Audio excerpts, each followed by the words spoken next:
Thank you so much, TJ. We appreciate you guys. Shout out to BMAC, the big commish, and to you guys. Okay. There's some news to talk about here.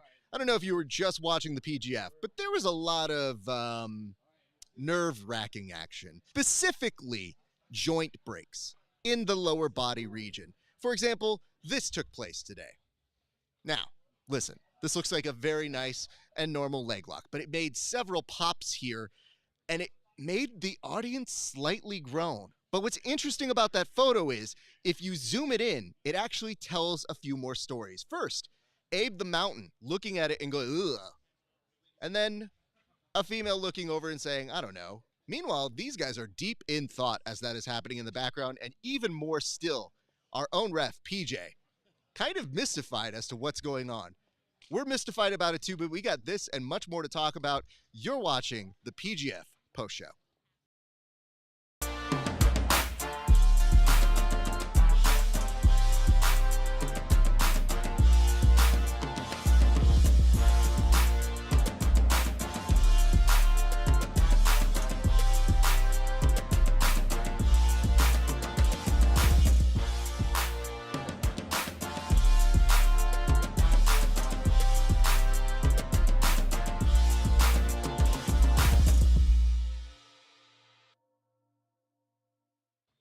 What is up, ladies and gents? It is your friendly neighborhood BJJ podcaster, Rap Esparza, coming to you with another great installment of the Bullpen. It is the day one conclusion. We have finished action here. 30 matches have taken place on the mats behind us, and we are glad that you're joining us to have some discussion. If you're in the chat sections, look alive, give us some notes, give us some love too. Make sure you are commenting, and sharing on these posts. It really does mean a lot to us here, but I'm not the only person here.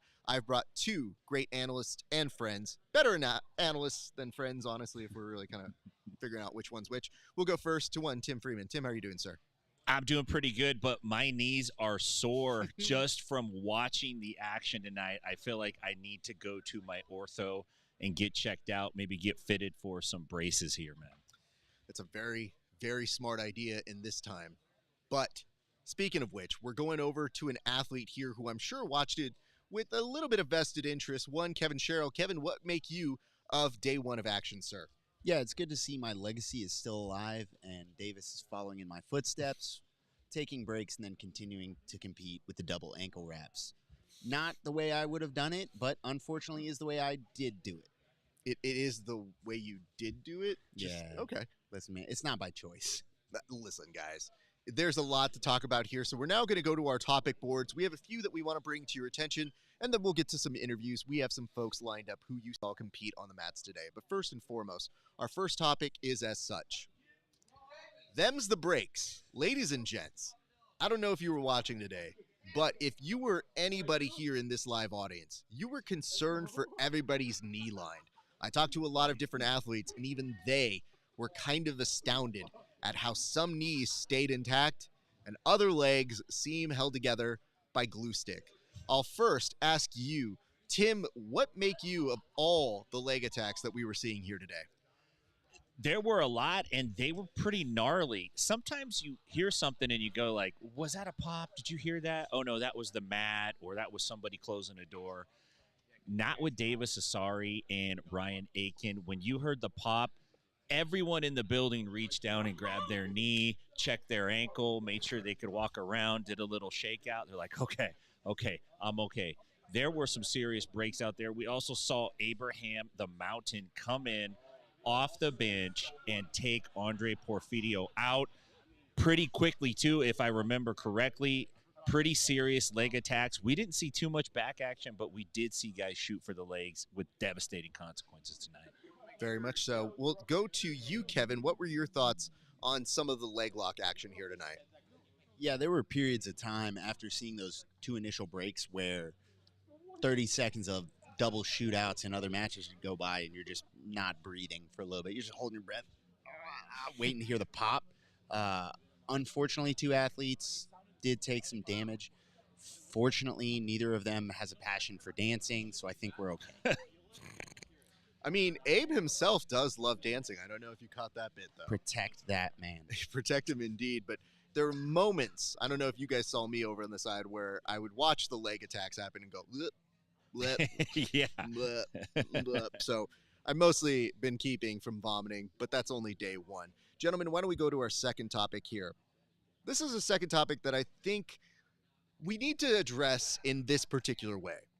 Today, we saw the shot clock was used to initiate action, which is good, but there is a story to talk about here with some of the athletes and the shot clock. But I will get to that in just a second. I'll just open it up and ask both of you how you thought the shot clock affected today's action. Kevin, I'll start with you. Honestly, I think I like it. I think I like the stall calls. Crazy words to hear out of my mouth. I think I like it. The shot clock is a massive improvement. I love that it puts the call in the hands of the athlete. You call them for stalling, whether they agree with it or not, they have 20 seconds to make their case, and it created a ton of action. This is a massive improvement. Credit to the PGF, credit to the referees for making this adjustment and making it so well. It's fantastic. Every year the PGF gets better. This is just another step forward. Thank you for that, Kevin. I'll ask you, Tim, same question, but how did you see it playing out here from your side seat? Well, it was enforced aggressively right out of the gate, and I actually liked that because I thought it set a good tone. I think it's harder to ratchet it up near the end without the athletes getting super upset about it, Kevin. So, one of the things they did is they came right out of the gate, and it was mostly defensive stalling. You didn't see too much offensive stalling, but what it does is it forces them to take a shot. It's just like the NBA, man. You can't shoot an air ball either. You got to touch the rim. You got to do something. You have to change your position, even if that makes you give up your back. We saw lots of action because of that, and then it kind of felt like the refs kind of pulled it back a little bit. They weren't so aggressive with it. We'll probably see more of the same thing, but I definitely think the shot clock is in the heads of the athletes now. We saw a couple guys go up and argue the shot clock to the ref, namely Kyle Boehm and Elijah Carlton. They both had something to say. That was something I wanted to bring up to the group, which is we have people now actually coming up and addressing the main desk. And I wondered, how do we feel about this? Because it's such an active part of the show now. Like, for the audience, I think they're getting more action, but the athletes are very much on edge, feeling like they might get a call. Kev, you've been there. What does it feel like to be an athlete under the gun when it seems like the world is against you because you're not giving them what they want? Oh, that happened last year. That happened last year as well. Let's not get a little too excited here. I had Jet Thompson on my back and got, with a body triangle, I'm fighting for my life. I got hit for stalling and walked myself in a circle to take a look at the referees and, quote, said, "You're fucking tripping." And then proceeded to continue to get mauled by a teenager. Elijah complained pretty vehemently last year. There were a lot of vocal complaints last year. I honestly think that's part of it. I think it gets worse when you can't have a dialogue with the referees, with the officials. I think being allowed, even if they disagree, even if you're not right, there were a couple of calls today where one Eddie Bravo came out of the stands while simultaneously some of my training partners were arguing the opposite side. That's going to happen. That's part of being a ref. It's an uncomfortable position to be in, but it is what you walk, and they're doing a good job navigating it. They're adjusting on the fly. I think it's great. I really like what's going on. Tim, what make you, because I know you were right next to where some of this was taking place. Yeah, I sat right next to the referee table. I actually had a chance to chat with him and ask him about it. And the whole motivation behind it is to push the action. Namely, they don't want guys eating up the clock in a defensive manner. So yes, Kevin, somebody's on your back. Maybe it's a teenager, maybe it's not. And then you look at the clock and you go, I can eat 45 seconds with this monster on my back. And what the PGF wants to do is go, no, you actually can't. You're going to have to really do something, and that's going to be taking a risk, and you might get opened up and you might get killed. That was pretty much the motivation behind it, but it was interesting to hear Drew Murillo's response to one of the athletes was, you do your job and I'll do mine. So while I think they're open to feedback, I think too much feedback is going to get nipped. You can't have too many people going up to the ref during the course of an event. Maybe it has to be something like Major League Baseball where the managers can go up or the coaches can approach the umpire, but the players, they got to take a step back. I kind of want to see the coaches go up there now. Man, Yeah, that actually has me very strongly excited. oppose that. I love letting the athletes talk it up. I see your point. You're not crazy. But I love letting the athletes speak their piece. We want personalities in the PGF. We want the roster to speak up. Let Elijah flip him the bird. I mean, I think it's cool if they want to make, do signs and stuff on the mat, but I just don't think you should be able to go all the way up to the head referee table and address him right live. I think during you the should event. be able to vault the table and tackle Drew. I challenge Hold you, on. Drew. Flipping the table in this economy? No, thank you, sir. Yeah.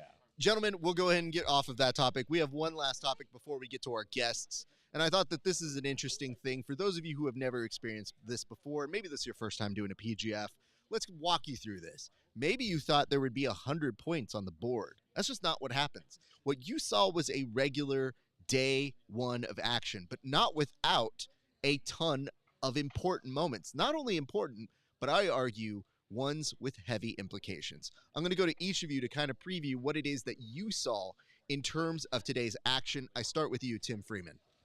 Day one is a little bit like open mat. It's like those first 3 rounds where you're kind of feeling yourself out a little bit. You're seeing what your body feels like, what your opponents feel like. You're getting your lungs and your heart warmed up, and you're getting your head in the game. There's a lot of that feeling out on day one. What happens, though, is you end up having guys who start to show up and put points on the board like Marcin did today, but then you also have guys that expect to put points on the board that don't. They go home tonight, and they really stew it over, and tomorrow they come back with a vengeance. So you should expect the intensity to slowly ramp up over the week, especially look for Wednesday because that's where the break day comes. But this was a pretty standard Monday in the PGF. It was a very good day one. Some good storylines broke out. We're going to be able to pay attention to them and follow them through the week. Thank you for that. Kevin, your thoughts? I have a case study I want to bring up to talk about why draws, even if it's not resulting in points on the board, it's not resulting in maybe that finality that you as a viewer wanted, still matter. And it's Davis Asari. He took damage in an ankle. It was a really nasty break. He's one of our, I'm going to call it an injury. He may or may not continue competing, but he stepped up for his final match, wrapped up both ankles, and went out there and took Kyle Boehm to a draw to keep points off the board. Kyle Boehm is leaving today with 0 points because Davis Asari didn't put an alternate in, took one for the team, went out there, probably didn't get to do jiu-jitsu the way he wanted to, but still put on an impressive performance, a lot of action, with a lot of heart. I think you have to manage your expectations, and you have to look at the jiu-jitsu, and you have to look at the stories of the athletes and where they're coming from and things in context, and you create a really, really beautiful, larger picture. A lot of action. Ignore the numbers. I also want to say this is your first glimpse at some major storylines, and we're seeing some take place. Perhaps none as interesting as the team storyline. Tim, you recently got some intel from Egghead. Do you mind sharing with us where we currently stand with the teams? Yeah, no problem. So a little bit surprising, the team that's on top, I think they got a B or a B plus today, and that would be. Wait, are we sure they got a B or a B plus? Sometimes we just give out Ds and we're not sure which one it is. Yeah, I gave New Hope a B. I'm not sure what Kevin gave him. Kevin flashed a D. I'm not on sure him, what I gave think. him.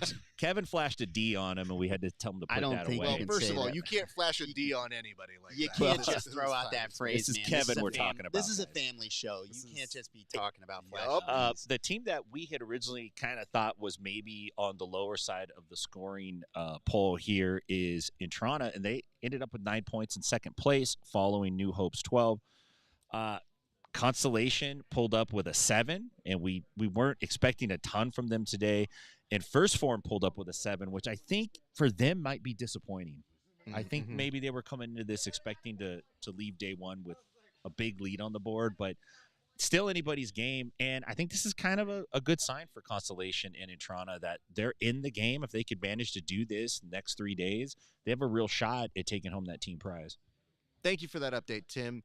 All right, ladies and gents, we're now going to take a moment to actually get our next guest in. Now, our next guest is going to come in. He was a playmaker for the day. He was somebody who impressed us so nearly and dearly that he caused audible gasps here at the show. And we thought it was important to give him his props, his due. But before we bring him on, I just want to say thank you to our sponsor, Salt, for coming through, giving us some love, giving us some appreciation. And we always appreciate those people who support grappling because that allows us to do fun things like this. And we cannot thank you enough. But nonetheless, if you were watching today, you were probably told multiple times that our first guest was somebody to have eyes on. And today he performed in a way that made all of us stand out and look and say, oh, we have a true contender emerging here today. So we thought for the very first time we would bring onto the show one. I apologize in advance if I get this wrong. Marcin Arsulowicz. How are you doing, sir? I'm doing great. Actually, it was a very good try. It was very, you know what?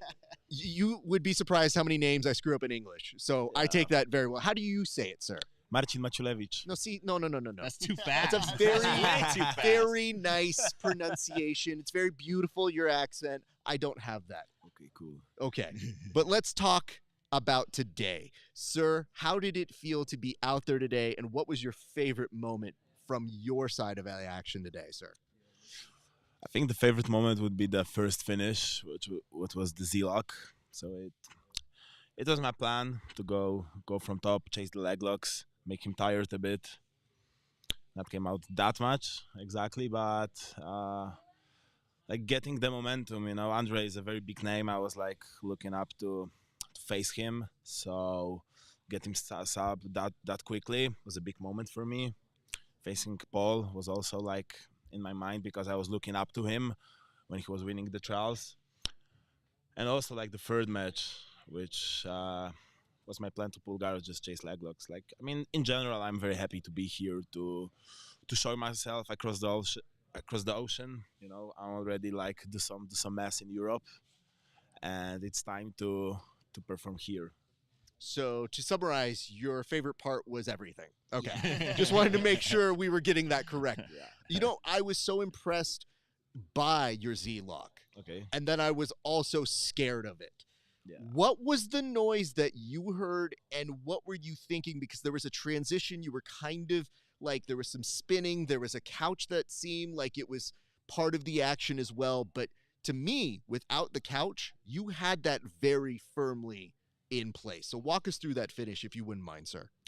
Yeah, so recently I work a lot to finish the Z-lock and to get into this position because I was going only for like inside heel hooks, and that was the time to like add something more to the arsenal. So I was like creating like dilemmas between getting inside heel hook and pass it across to the other side for outside. Then I was able to collect the second leg, and once I get it, I feel like pretty confident I will get the submission. Unfortunately, he don't want to tap early, and that was a pretty nasty pop. Yeah, no, a lot of concern in my face. I didn't vomit. I wanted to, but I stayed strong, sir. When was the last moment you knew you were going to make that? Because that last break that you were making, the angle that you made on it is one where you say, I have no other choice. This is what I have to do. What was going through your head as you had to make that choice? I wasn't like, I was just like pushing the leg like consistently. Yeah. Don't want to like rip it because I know it's like, you know, I try to avoid like injuring people. If someone don't tap, that's his choice, but it's better not to do it. So I was just pushing it like slowly and hoping for get the top, you know. A considerate savage. Thank you for being that. Tim, would you like to ask any questions here, sir? Yeah. Do you feel like you were underestimated? Yeah, I think yes.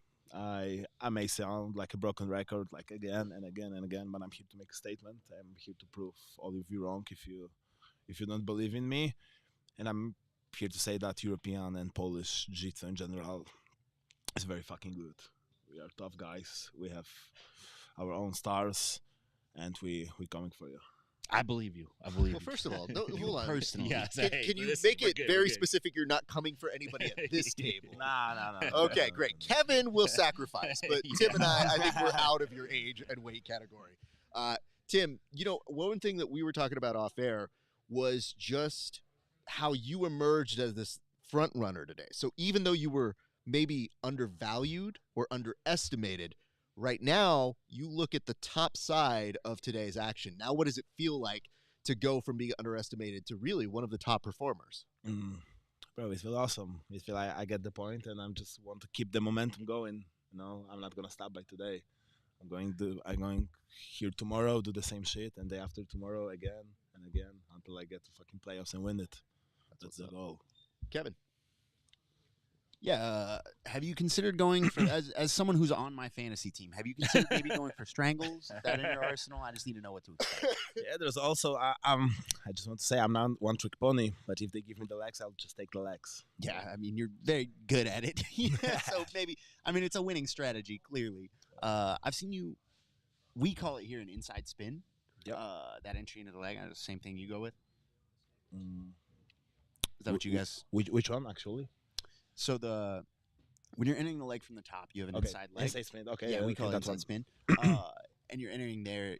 I've seen you rep a variety of those, giving very little away, obviously. That's a strategy you have in your arsenal. Entering the legs from the top is your primary. Yep. Do you play much guard? Do you have any plans on that for certain opponents? You don't have to give away any particular strategy. So I try to be like well-rounded and stuff. So see, like leg lock's going to be my main strategy, just leg lock them, but I can enter it from top, from bottom, from standing even. So yeah, you had a very, very smooth Victor roll off of, I believe it was Paul's takedown attempt. That was nice. Yeah. So that's a goal as well, to enter leg locks on multiple occasions. But in generally, I feel my cardio is pretty good as a big guy. So I try to take an advantage of it and just to make my opponent tired, and then the submission game's easy after it. Yeah. I'm just gonna want to outside pass the shit out of them. If I'm from top, if I'm from bottom, just pushing, making pressure, make them break, and getting the subs. Hearing "make them break" with your accent is terrifying. Just outright. You do sound like straight back to Rocky. No, it's definitely an 80s villain in our American films. It's like, no, I will break them. I will make them feel pain. Yeah, it will be how good. familiar you So, are with Western cinema. I'm just like, oh my Yes. God. But I'm sure in Europe, you're the hero. So that's how things work out here. But I will say this, dude. I think you gained a lot of new fans here today. And I think one of the great things about the PGF is we get to see people show out here. Day one, you showed out. I'm intrigued to see what you're going to be doing for the rest of the week. But I would love for you to stare at that camera right in front of you. It's a little bit higher, the top one right there. And if you would like to just tell the people where they can find you, give a shout out to anybody, maybe at home or your teams, that you want to say thank you for their help in getting you to here, sir. Okay. So in general, my coach, Kamil Luminski, which is my great supporter, and he's like a father figure for me. So I'm here because of him, because he gave me an option to do it. My team, such as Jacek, who's my strength coach and my huge supporter, and my fan, who's he's also a great part of just my preparation in general. My main training partner, Physiosphere. That's the pack. That's the fathers of my success. I want to thank them generally.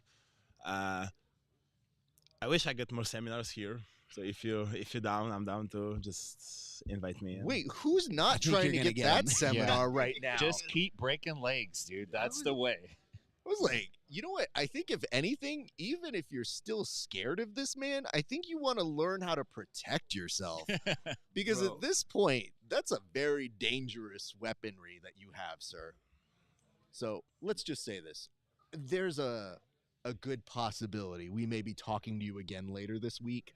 But for now, I just wanted to make sure we commended you on your great performance today. That's why we wanted to talk to you on the show. So kudos to you, and way to go out there and show who you are and what your jiu-jitsu is all about. So congratulations to you, Thank sir. you, guys. We appreciate you. Ladies and gentlemen, we appreciate Martin. Thanks, Martin. It's a pleasure. Thanks, partner. Appreciate your time. Thank you so much. All right, ladies and gents, we're going to get to our second guest here in just a second, but we want to continue thanking you. If you have questions, you can feel free to throw them in the comment section. I won't ask all of them, but I might. We'll see. Most of you don't ask good questions. Let's be honest. And most of the times when you guys are in the comment section, you guys think you're very good producers. You are not. It's rough. Anyway, some happier news. A friend is returning to the table, and we wanted to hear straight from him because we were concerned, but we also saw him put on a hell of a performance just a few minutes ago against the big monster in one Kyle Bam. So, ladies and gentlemen, returning back to the show, your friend and ours, one Davis Asari. Davis, how are you doing, sir? I am good. Okay, let's get it out there. How are you feeling? How are you doing? Yeah. What's going on with you, sir? Are you okay? I guess so. I don't know. Everyone is telling me, "Oh, you can't compete. You can't do this, that." I feel fine. Okay. I feel let's fine. let's get into that because define fine. Is it like people compete injured all the time? Yes. Nobody competes at 100%. Yeah. However, I heard noises that I cannot take back from my ears. Yeah. For our viewers at home, this is a wheelchair, actually. So there was word backstage. Is he in? Is he out? And I don't like getting gossip, but I saw you go back out there, and that was immediately the moment when I go, bring him to the show so that we can just get a direct answer. So walk us through what happened during your second match, and then what was the thought process behind coming back to compete again? Yeah. So I felt great against Ryan, and like the plan was because he was so heavy. I think I would have been able to maybe get us back through like a wrestling exchange or something, but as you see, that didn't happen. So Hold on. You act like some of us haven't tried wrestling and failed way worse than anything you've ever done. But go on, sir. But then he was able to get into my legs the first time, and I felt very confident because I've seen him do that like kind of inside-outside type ashi where he has the foot on the outside and then pummels his legs on the inside. So when he went to do that, I just stood up, was able to clear the legs properly, back step, and then back to passing again. So I felt super confident of just defending his leg attacks. But then when he got into it the second time, I got very overly confident, basically. I literally looked him in the eyes while he was breaking me at first. Like he was when he was reaching for my heel and everything, I kind of like just controlled his legs and just looked at him like, this is not going to work. I don't know why I did that, but Trying to Jedi mind trick. for some reason, I was so confident. But even when he caught my heel and ripped it, I was still like, in my mind, like, he's not going to break me. And even after that happening, he broke me, but still I competed. And I think my body, I kind of knew it got some pops and everything. Yeah. But still, like, I swear to God, for some reason, I didn't even think people heard that. I thought that crackle, you know that small crackle you get sometimes, and you kind of feel it inside your head and in your body's like, no one hears that, but you heard it. Does that make sense? Nah, man, I'm No? not familiar with No, that small crackle in the head. I honestly, dude. I'm with you. yo, so I thought, Elijah like, popped my ankle 2 seasons ago, and when it happened, it popped, and I felt. yeah, I pulled my foot out of the thing, and I heard ooh, and I was like, they didn't hear that. no, There's no way they heard that. because I There's no don't know. way. I thought it was was me. one of those. I thought it was one of those, but it was way louder than I found out. And then Yeah, it was real loud. yeah, because I watched the video. I watched the video back, and I saw, okay, it was pretty bad. But still, afterwards, it hurt. It got a little bit inflamed and everything, but I was able to stand, walk, jump on it. Well, no. Not only did you go back out there, you looked normal walking out. In fact, you almost were skipping out, and I was just concerned, like, did that make it stronger? And I'm going to ask a follow-up question here, which is that you let out this primordial grunt, and then it felt like an anime moment because you let out the grunt, and then you were like, and I've respawned new legs. And I just thought, You just oh, take a load no. your leg back. he's back. And then you have the assignment of Kyle. So I want to ask you, percentage-wise, in your head, what was the percentage you considered not doing that match? It was very high. It was very high, but not only because I was like, I know for a fact this is gonna hurt way more tomorrow. Yeah. Like, just because it's just how it is, and that was one of the reasons why I really wanted to compete against Kyle. I was like I'm actually manageable to compete now, and I don't know if I'm gonna be able to compete tomorrow. Right. So I was like, let me just take this chance. So at least if I won't be able to compete tomorrow, I did this match and I won't regret it. So I think that was one of the major reasons. But then again, a lot of people were just kind of talking into like they saw what happened, and they want me good. So obviously they're gonna tell me don't do it. And I listened to some of them, and I was like, oh, it makes sense. And I was at a point where I asked the alternate to do it. But then I just kind of recollected myself, and Elijah actually told me last second. And he even got it on film, which is kind of funny. He was like, you will regret it if you don't do it. And then I just ended up doing it, and then I'm pretty happy. Like, to be honest, if I did not end up in that referee position, I was able to just even just stall out the match, I would have been content with it just because how big Kyle is. But the fact that he was able to force me in a position where I was not able to engage as much because I was afraid of my legs, where he forced me to a referee's position, and half of the match was him on my back. And that's kind of like, I don't want to have a match where a guy is on my back, I don't like that. So I'm kind of now I'm like, was that worth it? I don't know. We'll see tomorrow. There was a point where Kyle was entering your legs, and you put both hands on the mat to pull your legs out. Yeah. And I was like, man, he really cannot drive off that foot. Yeah. I had to use anything else. And hit a cartwheel. Yeah. That's so true, actually. I tried to kind of kick out my leg with my opposite foot, but I felt it wasn't, so I just had to just kind of just do I don't know. I mean, just by the way you're describing it, it sounds like you had your Brad Pitt, and that's why no one will remember your name moment, as you put on the helmet. Because I immediately thought of the implications of it, and then I heard word you were going to go ahead. And my first word, no shitting you, was, why? And then I realized, you know what?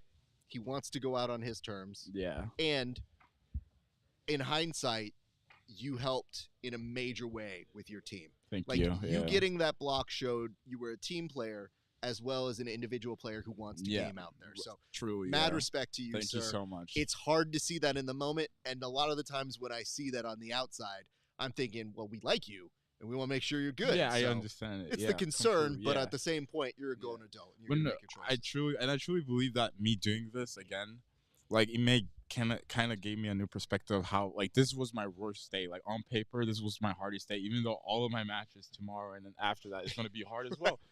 But on paper, this wasn't the worst one, and it was, I think, also just the worst for my team in general. Yeah. And I think actually just on team perspective is going to just go up from here. So I think just being able to not lose that match kind of helped the team as well, in a sense where it's not only on the board, but it's we're still in it. I think that was kind of cool. Momentum is a very strange thing Yeah. on this. So sometimes it may not seem like the biggest win, but to that team, they go home that night thinking, okay, Yeah. we got some momentum in this. And bid. Carlos, shout out to fucking Abe clutching in with a 3-pointer, and then Elijah, obviously a 6-pointer. He does what he does. This is why he's very good at PGF. Fair So enough. I think that's pretty cool. Well, we're talking about you. No, but just to say, I want to actually just to lead it up to Carlos, because after this whole thing, he had this sick speech that just hyped everyone up, which was crazy. I swear, I hope they got that on film, because That is cool. I almost fucking shed a tear, bro. It was crazy. Oh. He was hyping us up so well, and I think we'll hopefully perform a little bit better tomorrow. That's what I love to hear. Tim, do you have any questions, sir? Yeah, I hope you're hyped up because you talked about bad days, and tomorrow it could be a potentially bad day depending on how you feel, right, in the morning. Yeah. I want to know how you're going to make that decision tomorrow, and then I also want to know how you feel about your schedule tomorrow. You have Marcin Masulovic, who busted up some legs today, okay? You have Travis Thomas, who is like a hungry lion that didn't get fed today, Yeah. right? So he's coming out tomorrow, and then you have Dorian. All these guys are tough guys. Tough, huge as well. All of them are big, which is my main problem right now. Because even though let's say I'm not going against the top guys, maybe not the dunkables, in the midways, bro, the mid people here are so big. I can't even force anything on them. They're I'm not a small guy, but physicality matters a little bit, And it's 6 minutes to work. So if I can't even tire the big guy out, and they're still hitting me with stalling calls because I'm not engaging enough, because obviously I don't want to get my fucking shit right. So it's this is going to be a hard week for me, I think, especially when it comes to collecting points in general. I would like to apologize. I didn't know that Tim was going to take the scared straight approach of, hey, in case you didn't read what your day's like tomorrow, here's the legend killers you got to go through, too. I hope you're pumped up from this. No, I'm speech, ready. man, I'm because ready. You're going to need it. Yeah, because my first day is a straight up a killer when it comes to leg locks in general. Big, won trials, is super good. So As long as I'm mobile on my feet and I feel as good as I did today, I'm definitely gonna fight him. I'm gonna fight him. You know what, man? Again, I think you got such great respect from everybody watching at home and doing this. I want you to do what's right for you, but I could never question your heart and how much you put into this. So I hope you know that. Do what you need to do. If we see you tomorrow, we're stoked for you. Scared, but I also know what you do to other people. So it kind of evens out at times. Yeah. But what I'd like to do is I'd like to let you get home, ice what you need to ice, Yes. elevate what you need to elevate, relax, and then tomorrow, I guess we'll see. You We'll got to see, tune in to we'll find see, out bro. what's going on. So Yes, we'll let you get out of here. Davis, sorry, Thank you everybody. so Thank you much. so Thanks, much, brother. Davis. Thanks, brother. Anxiety on high, relaxing, coming down. Good work, my man. Thank you for your time, sir. Good Lord. This is how you can tell I'm getting old. And just watching these kids go to compete, it makes you nervous for them. It makes you want to be able to tell them, like, I don't want you to compete. But Davis is a gamer, and if you watched last season, you know what he is capable of. And even today, even that match with him and Kyle Bame, if that's you when you're injured, you have some excellent jiu-jitsu that you were able to call upon. So very stoked for that. And yes, I think we're in the process of getting our last guest booked right now. So stay tuned. We have one more guest joining us at the moment. Listen, I got to tell you guys, this audience, it sees a lot of matches. And when they see a lot of matches, there are moments when they kind of get a little bit, not lazy, but they take things for granted. Sometimes they just kind of give the polite golf clap. People walk out and sometimes don't even get applause. They're like, oh, yeah, I should. Good job. Our guest right now is one of the people who ended up getting applause after his match with Cam Hurd, and that was enough to impress us here at the table, and I thought it was time to give him some love. So, ladies and gentlemen, please welcome Caleb. How are you doing, sir? Fantastic. Thanks for having me out here. Really grateful to be on the show. Don't thank us. You did the hard work. You should be acknowledged for your hard work. Your match with Caleb, both of you, or I'm with Cam, both of you turned a color of red and pink that I didn't think possible. And I joked with Cam's strength and conditioning coach and said he looked like he was turning the color of when an evil villain is about to die in a video game. So that looked like a lot of pressure you were putting back on him. Tell us about that match, sir, from your perspective. That was a scrap. I got to watch it back, but that one definitely got me exhausted. We went gas, all gas. That was a fun match. I want to watch it back. We'll see what happens. I really wanted to sub Cam, but, didn't make it happen. He's a mini tank. You know what I mean? Like, it's one of those things where it is a hard task, but you guys, for whatever reason, made such a great clash that as I was watching it, I just had respect for both of what you were doing. Like, both of you looked like you were out there on a mission, and I'm glad the audience gave you your props. So I wanted to ask you about that, but what has this week been like to you thus far in? Because I know it's stressful. I know it's intense. How has it been from the draft to today?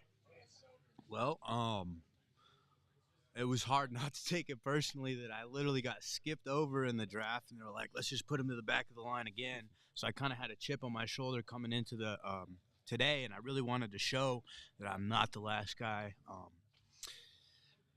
So tomorrow's another day to prove that. I think I showed some people who I am today.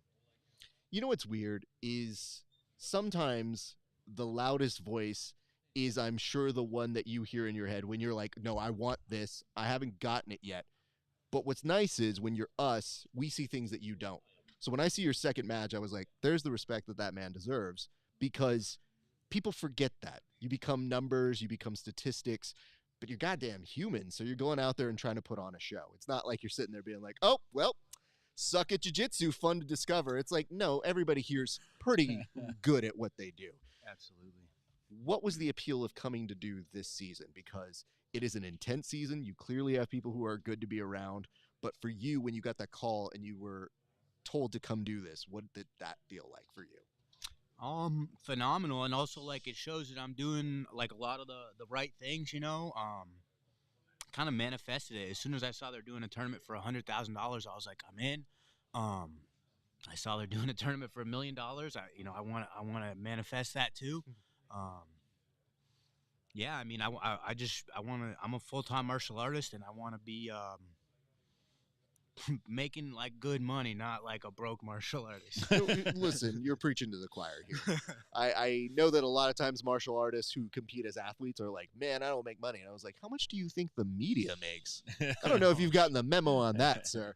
It is a rough business for all, but I think we're starting to see this momentum turn in a very positive region, and you being on the building blocks to something even greater, I think can go a long way. So that's what I've got for you right now. Tim, do you have any questions, sir? You had some pretty tough matches tonight, very active matches. You got after it, a lot of back and forth.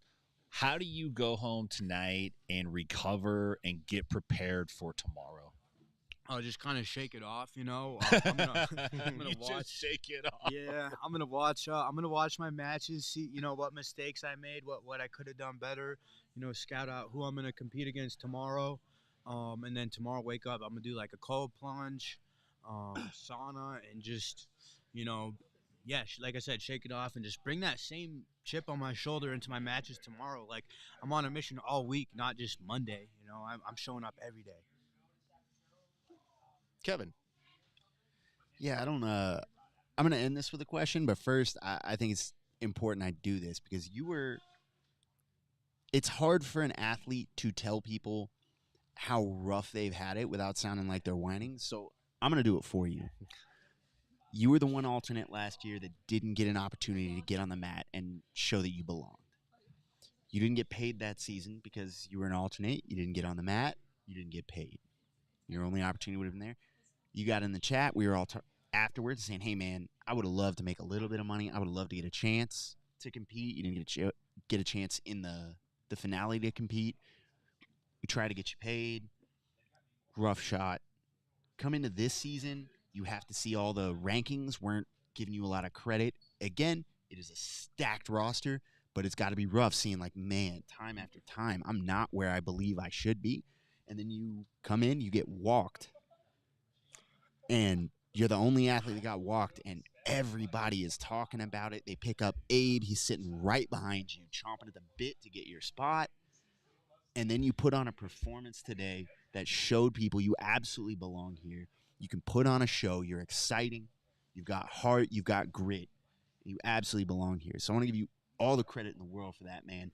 What are you looking forward to for the rest of the week? Now that you have shown you belong, I don't think you – I mean, keep the chip on your shoulder. You got to keep that motivation somewhere. But I don't think you necessarily – I think you've won a lot of hearts. What are you looking forward to the rest of this week? Thank you, Kevin. First of all, I appreciate that. Yeah, I mean, no, I'm keeping the chip on my shoulder. I'm here to make money. I'm here to win, to make money. That's it. I'm a professional martial artist. I'm here to win, and that's it. And people will continue to see. Apparently, I won a lot of hearts today. That's great. Keep watching. Keep tuning in. See what I got in store for y'all. I like that, sir. It's interesting because we talk about these things. I'm going to give you a second here to plug your stuff, but I do want to put one perspective on you, which is keep the chip on your shoulder, but don't let the chip weigh you down. And then right when you need to go, see the opportunity that you have. And then remember that opportunity is not happening for everyone, because that's what happens when people are like, yo, I feel this weight. I feel this pressure. They put it on themselves because that chip gets heavy. But what I notice is you've got such a great opportunity right now. Fucking live in that, because that, I think, is how you got your second performance. I think that was when I just saw you doing what was natural. You were at your best. So take that from just a casual observer. I just saw you perform when you had somebody who was down to scrap with you, and you were like, oh, this is gonna be fun, exhausting, but that was my funnest match tonight. For sure, with Cam. And I went up. I had to go shake Cam's hand too. I was like, "Hey, man, you guys put on a show." And legitimately, when I saw everybody break into that applause break, I was like, "Those two boys deserve their props tonight." And I felt like I didn't see that for anybody else get to that level of matched upness tonight, where they both got their respect. So that's a very hard line to hit. So tonight when you go home, think about that. But what I would like to do, you got a camera right there. It's the one like slightly higher. What I'd like you to do is go ahead and give a shout out to friends, family members. Tell people how they can support you, seminars, privates, all that good jazz. Plug what it is that people can find you and where they can see you, sir. Thank you so much. I'm grateful for the opportunity. You can find me at the Peaceful Warrior MMA on Instagram. I'm going to be doing my very first seminar next week at Verde Valley in Arizona. Hey. So come watch, see what I got. Grateful for my team, High Altitude Martial Arts. Shout out to Avery Brooks. He's put a lot of work into me, and I'm super grateful. Shout out to all the people that have supported me. Massive Supplements, Noxy Supplements. Let me see. Ex Marshall has been sponsoring me. Just a whole village of people have helped me, and I'm just grateful. And I want to, give back once I've gotten what I need out of this. Well, good, man. Congratulations to you. And to everybody out there who saw our rankings and was like, yo, you're sleeping on your goal. I was like, oh, you know what? Everybody, shut up. We like everybody, okay?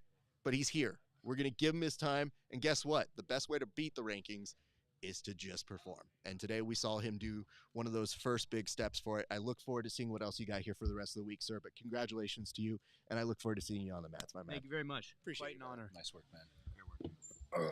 That's how you know he has a good support system, because they're coming in at us. And they're just like, yo, you guys don't know. And I was like, yo, everybody chill. We don't know. I love that stuff. But that's how you know you got a great support system, brother. Thank Please you so enjoy much. your night, my man. Thank you. All right, you guys. We're about to close this up. But before we do, I think it's time. Oh, I got that one shot on me right now. Ladies and gents, we're going to bring something to the attention of the court. And this is the first time that we've done this segment. So I don't know how this is essentially going to go when it's live like this. But I did kind of buy something here. And we did have a topic that did kind of merit a little bit of what we call a PGF court. So normally we do this on our show, but we thought we'd do a live version of it for y'all. This might actually be background. This might be backwards. But today, nope, this is not going well yet. For your attention here, people, be it resolved. Today we have a debate, and the debate is very simple. The question is, should athletes here at the PGF be allowed to bring in their alternates? Now, this was something of a little bit of a controversy. We had some people who seem to believe if you have an alternate, they should be able to play. However, the ruling, as per our executive producer and showrunner, Keelan Lawyer, is that they have to be injured. So I thought I would bring it to the attention of this court here today for Tim and for Kevin to argue whether we should be able to do it at the PGF or not. I'm going to go ahead and start with you. Tim, you have 1 minute to make an opening statement. Your time begins now. My argument is that you should only be able to bring in a replacement if you are indeed injured. There are 20 men on the roster, 17 are invited, and 3 earned their position through the qualifiers. There's $100,000. It's divided up amongst the team of 5 for $20,000 each. It's part of the reason why you have to earn your spot at the PGF is to have a shot at that money. You earn it with your performances, and you earn it not just your performances here, but your performances leading up to it. You have to earn it. You have to earn the right to fight for the money. And I'm going to prove to you today against Kevin that that is what you indeed need to do. Thank you for your opening statement. You still had 15 seconds. Oh, yeah. Nope, you lost them. Kevin, your opening statement begins now. Great start. Great start, Tim. So I'm here to tell you that you should be able to put in an alternate whenever you want, for whatever reason you want, however you please. If you care about the entire roster, all 28, 29 if you count the invisible alternate, 28 people on this roster, you need to allow them all to compete whenever it's available. Rotations are a part of every sport, and as soon as you start allowing us to use alternates as we wish, you drive up the value of those alternates. We saw it at the auction. We saw Abe kicking back like a king as all 4 coaches did what they've never done before and clamored to get this man and tell him why they should be the team that he picks. That turntable moment drives home the value of allowing an alternate to be a player and to get mat time 3, and to get a chance 2, at that money 1. like everyone else. And thank you very much for that, Kevin. Kevin, you will start cross-examination of Tim. Your time begins now. Tim, I would like you to define earn it. You repeated that multiple times in your initial statement. I would like you to tell me exactly what that means in a single sentence. Is that a cross-examination question, Your It's Honor? clarification, so he would like to know that. Well, what I mean by earn it is, one, you have to be invited to a main roster spot, meaning the first 20, the first 17, or you have to win a qualifier. Do you believe that when you say win a qualifier or be invited, are the alternates not invited? They are not invited to a top 20 position. No, they are not. You don't believe the other 8 positions have value, is what you're implying. Is that true? They are not ranked in the top 20 rankings. My question is, do you believe they have value? Not according to the PGF rankings. But according to the actual results that they put up, they have put up points. They have defined the PGF 5, last season. 4, Dane Leak walked 3, away with 10 grand because he was 2, extremely valuable. 1. And thank you for your time. Tim, your cross-ex begins now. Kevin, does the PGF provide paid holidays or sick days? No. Kevin, if you're injured and you can't work, do you take a sick day or a vacation day? Yes. Do you take a sick day or a vacation day? A spa day. Can you define spa day? Is that sick or is that vacation? Man, I stay sick. So it's okay. If an Sick as athlete, fuck. hey, don't eat my time. If an athlete's injured and they can't compete at the PGF, is it true that Brandon McCaffrey makes them compete anyway? No. He does not make them compete. Is it true that he brings an alternate in? The coaches and the athlete decide, as we saw with David Sari earlier, who Based brings the on alternate. based on an injury? Based on their own choice, their own strategic decision over that risk-reward assessment. Commissioner Brandon and Keelan Lawyer have the final call on that, and I believe the ruling right now is that you have to be injured. 5, Is that correct, Kevin? 4, is that the ruling right now, 3, Kevin? No, 2. That is 1. the ruling right now, it is Kevin. not. That will be time expiring. Thank you for the cross-examination. Tim, you will now begin your closing statement. This is a guy who would have you believe that alternates make the game better, but it's not. This is really a guy that hates himself every time he looks in the mirror, and he looks in the mirror a lot. I'm talking like a lot. He's trying to become a 7, but Kevin's not a 7. He's guilty of taking a spa day in season 5. He couched it as an injury, but he got a mani-pedi, he got a spray tan, had a consult for a hair system. He was trying to bump himself up from a hair 6 system. to a 7 because he had strong competition from some of the other players for the most handsome title. That's all Kevin's worried about, and that's why he wants you to be able to alternate athletes. And if you could, you wouldn't have seen the man that sat next to me here 5 minutes ago, one Caleb Crump. He would have been swapped out, and you would not have seen him tonight. You would have missed him if you believe in what Kevin has to say. This 4, man is a liar. 3, He leaves the toilet seat up, 2, and he litters. 1.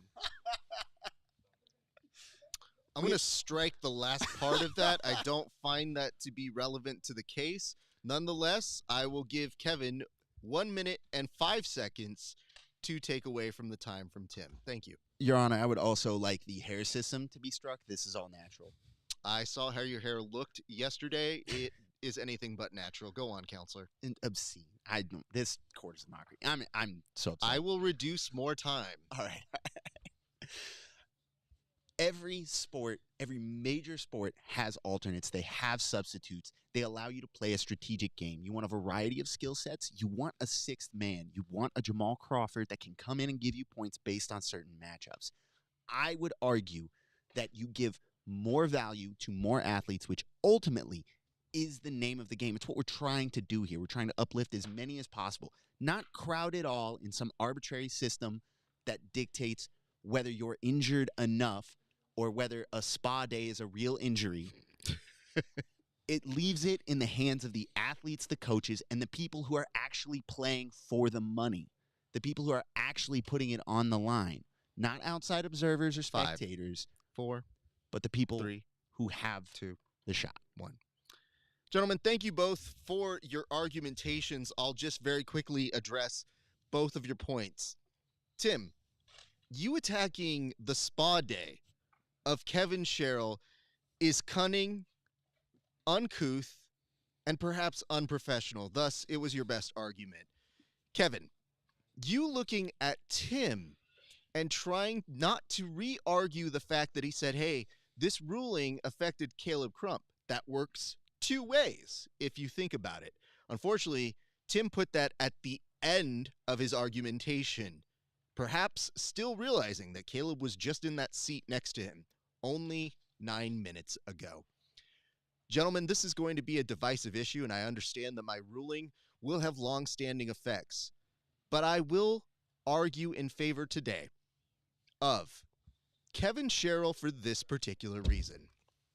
Thank you, Your Honor. Kevin Sherrill was able to make the first argument that, yes, you should be able to have players on the bench that can come off. That does not necessarily reflect the opinions of this court, but it does invite a conversation that Abe the Mountain behind me was threatening. Thus, I should entertain it to make sure I am not affected.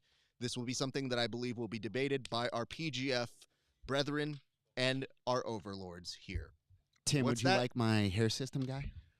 First of all, hold on. You know what? Reversing my decision. Tim, you have now won the debate. Strike It was worth it. everything I'm I not said. sorry. We do not go to bald jokes here, especially from someone who left a clump of hair in the headset yesterday. Ladies and gentlemen, that is how we do things here at PGF Court. We thank you for watching, and our thanks to our guests, Marcin, who wants to take the name? Marsulowicz? Masulovic. Masulovic. See, the thing is, I feel like Mauskowitz. somebody. Oh, first of all, don't do that to me. Second of all, I feel like he switched it up on me on purpose. He did. So we thank 100%. him, Davis Asari. We thank Caleb Crump. Thank you guys for watching all day today. As a reminder, tomorrow we are right back here for your official pre-show. I know they said 4 p.m. is when the matches start, but if you want to hang out with us a little bit beforehand, we'll have some more unseen interviews starting at about 3 p.m. So that's 3 p.m. Best Coast time. Then the official pre-show with us starts at approximately 3:30. So watch that, watch the action, and then come back tomorrow night for more interviews, more analysis, and more shenanigans. I mean, I'm wearing a fucking judge's robe, so It I mean, looks obviously- good on you, You though, do dude. think- I you know- mean, You're wearing that. you Can I- look very Supreme Courtish. Can I tell you this? This is like my dad's dream that I did not live up to. So this is definitely something that I think we entertain. On behalf of Kevin Sherrill, Tim Freeman, and myself, Rafa Sparza, thank you so much for watching a complete day of action here at the PGF. It's been a great day for grappling. We'll see you back on the mats.